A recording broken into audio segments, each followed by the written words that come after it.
Assalamu alaikum. आज ओस rude पेवान तो शुड़ो कर घर तंग कि अस खेना सा पिज़्ज़ा मे तो वंकुस गई बाजार तो बह बनाओ घरी पिज़्ज़ा तो यह पिज़्ज़ा सोच मे कि कित कन बनावन बस सहल तो आसान कि सारी हेकन यत बन तो वमेद से तुह वो अजुक पिज़्ज़ा पसंद पको करो शुरू मे ये लक्चि शीशु कवल मज मद कवल दोबुई दोबुई तो यपर अन मे यह शीशु बन तो अथ मज फिरहन यह तो यह त्रा बह तिल कतर ओड़ यन बह रिफाइन तेल इस्तेमाल कर बे त्रोस यह नून म्यूत ओड़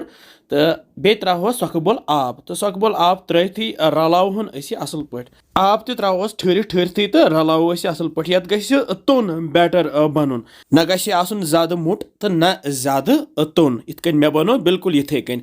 मे थो गैसस पे यह चौचि तव तो ये मत बह ये ब्रश सह तेल यन बह यह रिफाइन तेल इस्तेमाल करान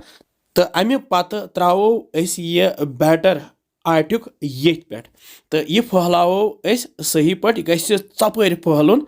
तो यह बड़ हिश तव तुम हेकू लकट हिश तव तो नित अमे पत अक साइड ये फिर बह यह बे साइड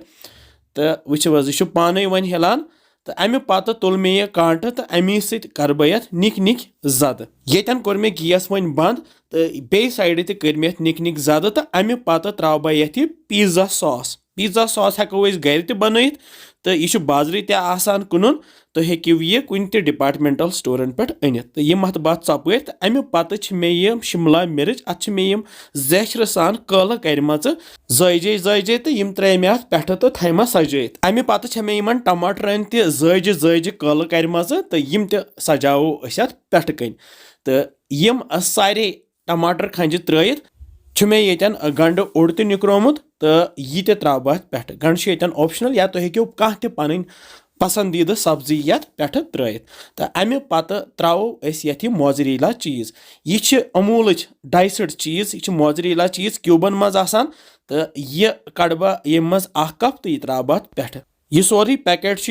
बाजार हतस रोपिस मतलब अत हेको त्रे पिज़्ज़ा बनइथ तो कप ये पे त्रयित थव बह पे वन डखन तो तल मे गैस वन लोथ थोमुत तो लथसी पे करहन यह 5-10 मिनटन तैयार 10 मिनट गसित वन यह चामन यगलियम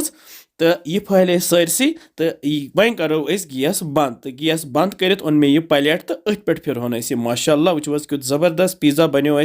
पे त्रो यह ओरिगानो यह 5 रुपये ओरिगानो पैकेट तो बे चिली फ्लेक्स यानी वजुल मर्चवांगन ब्योल तो यह त्रो मे पे तो बे मे यह पिज़्ज़ा कटर तो अमी सटहन गोथ करहोस मजबाग 2 पीस पत करहोस 4 पीस तो पत चटहोस यम ट्रायंगुलर पीसेस यिथ कन पिज़्ज़ा बाजार अनान अम पत तुलो यह पीस वो क्युत ज़बरदस्त पिज़्ज़ा बनो माशाल्लाह तो अमे पत मे सत हाबिल सोब तो वो बिस्मिल्लाह करित ये मज़ वारियाह मज़ेदार यह पिज़्ज़ा गोमुत तो हेकू जल्दी जल्दी फटाफट यह पिज़्ज़ा बनइथ तो सारे खान तो वमेद से तुह यह खस पिज़्ज़ा पसंद आमुत तो तुह ते बनइजो बे वनान कमेंट सेक्शनस मज किस बसान तुम सान रेसिपीज इंशाल्लाह समखो बे जल्दी तुह थो पन ख्याल बिहु रबस हवाल अस्सलामु अलैकुम।